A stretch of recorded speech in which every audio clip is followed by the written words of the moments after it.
성도 여러분, 어젯밤에도 평안한 밤을 보내셨습니까? 5월 8일 목요일 DKBC 새벽 묵상을 시작하도록 하겠습니다. 우리 어제는 수요신앙 강좌 3기를 시작했는데요. 김정현 목사님께서 아주 탁월한 1강을 진행해 주셨습니다. 왜 탁월했는가? 우리 방문하신 분들은 다 알고 계실 거고요. 혹시 오지 못하신 분들은 온라인을 통해서 얼마나 탁월한 강의셨는지를 꼭 한번 확인해 보시기를 바라겠습니다. 우리 계속해서 앞으로 6주 동안 진행되는 우리 수요 신앙 강좌에 많이 참여해 주시면 감사하겠습니다.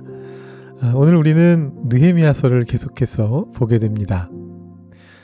오늘 우리가 보게 되는 느헤미야서는 3장부터 5장까지인데요. 우리가 어제 살펴본 바와 같이 이 내용은 전체적으로 성벽을 만들어가는 과정 속에 등장하고 있습니다.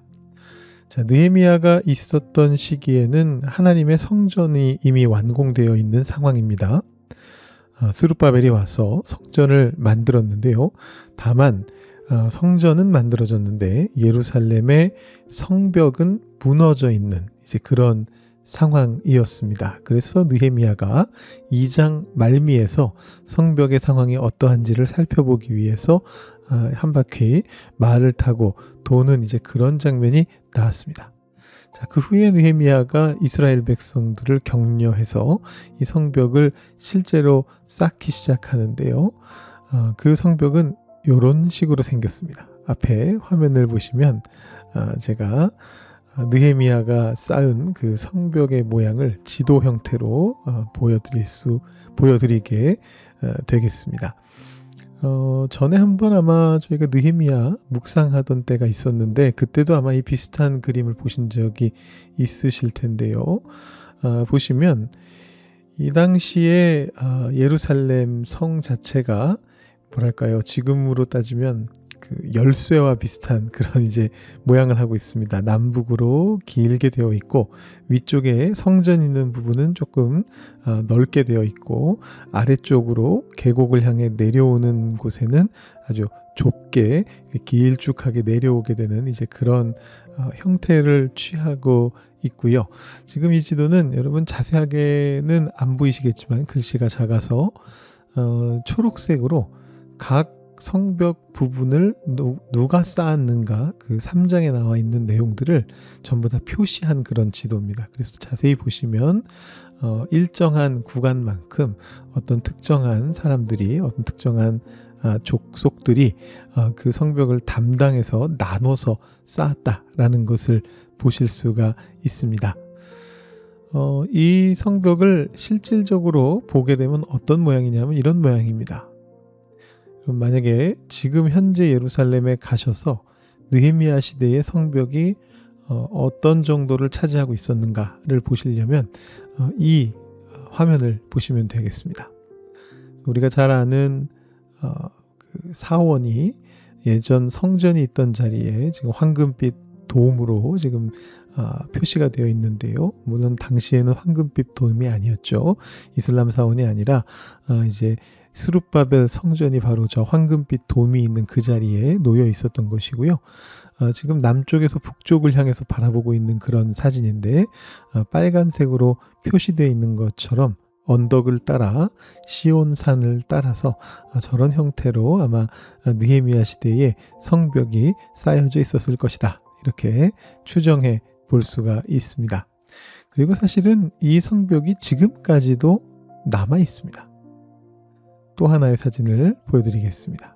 이 성벽의 한 부분이거든요. 보시면 지금 맨 아래쪽에 Stepped Stone Structure라고 되어 있는 부분은 다윗 솔로몬 시대에 세워진 그런 성벽입니다. 그리고 그 위로 이스라엘이 계속해서 유다라고 하는 남유다라고 하는 나라가 이어지는 동안 성벽을 더 높이 쌓아서 586년도에 주전 586년도에 예루살렘이 멸망할 때까지 쌓아 올라간 것이 빨간색 라인까지다라고 보시면 되겠고요.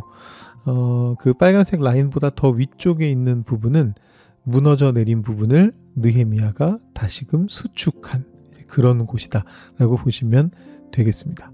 그래서 이제 내일 말씀 보시면 느헤미야가 굉장히 빠른 시간 안에 이 성벽을 다시 쌓는 것을 보실 수가 있는데, 그렇게 할 수 있었던 까닭 중에 하나는 느헤미야가 기존의 성벽들을 최대한 활용했기 때문이다. 새로 지은 것이 아니고 기존에 세워져 있었던 성벽 중에 무너진 곳들을 고쳐 나가면서 성벽을 쌓았기 때문에 빠른 시간 안에 이 성벽을 재건할 수 있었다라는 것을 눈으로 확인할 수 있고요. 느헤미야의 지혜를 이곳에서 찾아볼 수 있게 됩니다. 자, 그래서 느헤미야 3장은 성벽을 어떻게 쌓을 것인가, 이 부분에 대해서 각 족속별로 나눠서 쌓는 그런 장면이고, 4장에서는 그것에 대해서 성벽을 건축하는 것을 방해하는 외부의 세력들에 대한 이야기가 나오고 있고요. 5장에서는 이스라엘 내부에서 벌어졌던 어떤 문제가 있었습니다. 그 귀족 계층하고 밑에 서민 계층 사이에 충돌이 일어났는데 그 문제를 해결하는 어떤 사회개혁을 행하는 이제 그런 내용으로 3장부터 5장까지의 이야기가 전개가 되고 있습니다. 여러분들께서 한번 직접 읽어보시면서 느헤미야 당시의 문제가 뭐였고 느헤미야가 그것을 어떻게 해결해 갔는가를 한번 묵상해 보시고 살펴보시면 좋을 것 같습니다. 자, 오늘은 그 중에서 4장의 일부 말씀을 한번 더 깊이 묵상해 보겠습니다. 느헤미야서 4장 7절부터 14절까지인데요. 제가 한번 봉독해 드리겠습니다. 산발랏과 도비아와 아라비아 사람들과 암몬 사람들과 아스돗 사람들이 예루살렘 성이 중수되어 그 허물어진 틈이 메꾸어져 간다 함을 듣고 심히 분노하여 다 함께 꾀하기를 예루살렘으로 가서 치고 그곳을 요란하게 하자 하기로 우리가 우리 하나님께 기도하며 그들로 말미암아 파수꾼을 두어 주야로 방비하는데 유다 사람들은 이르기를 흙무더기가 아직도 많거늘 짐을 나르는 자의 힘이 다 빠졌으니 우리가 성을 건축하지 못하리라 하고 우리의 원수들은 이르기를 그들이 알지 못하고 보지 못하는 사이에 우리가 그들 가운데 달려 들어가서 살육하여 역사를 그치게 하리라 하고 그 원수들이 근처에 거주하는 유다 사람들도 그 각처에서 와서 10번이나 우리에게 말하기를 너희가 우리에게로 와야 하리라 하기로 내가 성벽 뒤에 낮고 넓은 곳에 백성이 그들의 종족을 따라 칼과 창과 활을 가지고 서 있게 하고 내가 돌아본 후에 일어나서 귀족들과 민장들과 남은 백성에게 말하기를 너희는 그들을 두려워하지 말고 지극히 크시고 두려우신 주를 기억하고 너희 형제와 자녀와 아내와 집을 위하여 싸우라 하였느니라. 아멘. 이 4장 말씀은 이제 느헤미야가 성벽을 쌓는 과정 속에서 부딪혔던 문제들을 좀 나타내고 있는 그런 장이다라고 아까 통독과에 대해서 말씀드렸습니다. 굉장히 큰 위기에 처하게 되는데요. 우리 방금 읽진 않았습니다만 4장 1절부터 이렇게 쭉 보시면 산발랏이라고 하는 사람이 등장하고 있고 도비야라고 하는 사람이 등장하고 있습니다. 느헤미야 시대에 가장 강력했던 대적이었고요. 원래도 이 사마리아 지역은 유다보다는 훨씬 더 강성한 이스라엘 평원지대에 위치하고 있었는데 곡창지대거든요.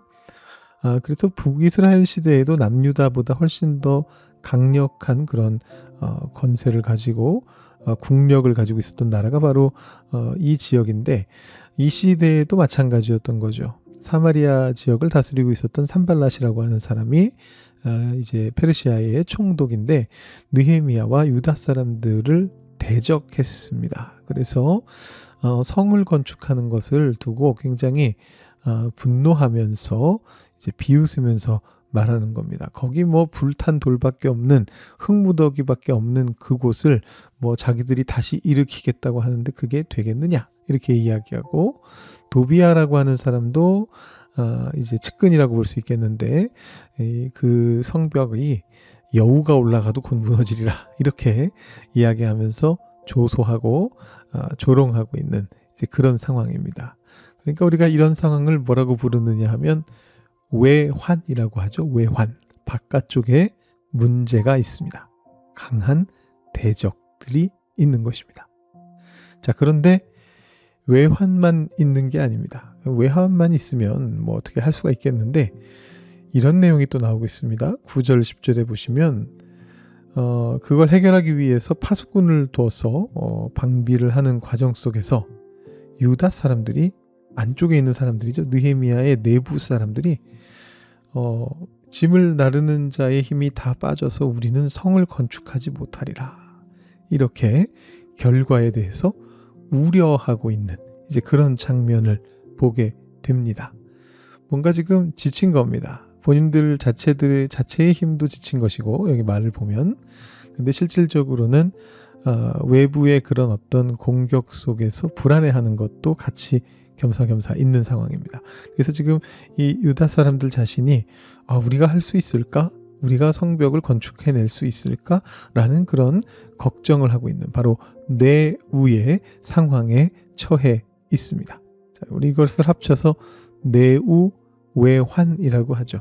안으로는 걱정 근심이 있고 밖으로는 환란이 있는 그런 위기에 지금 느헤미야가 봉착해 있습니다.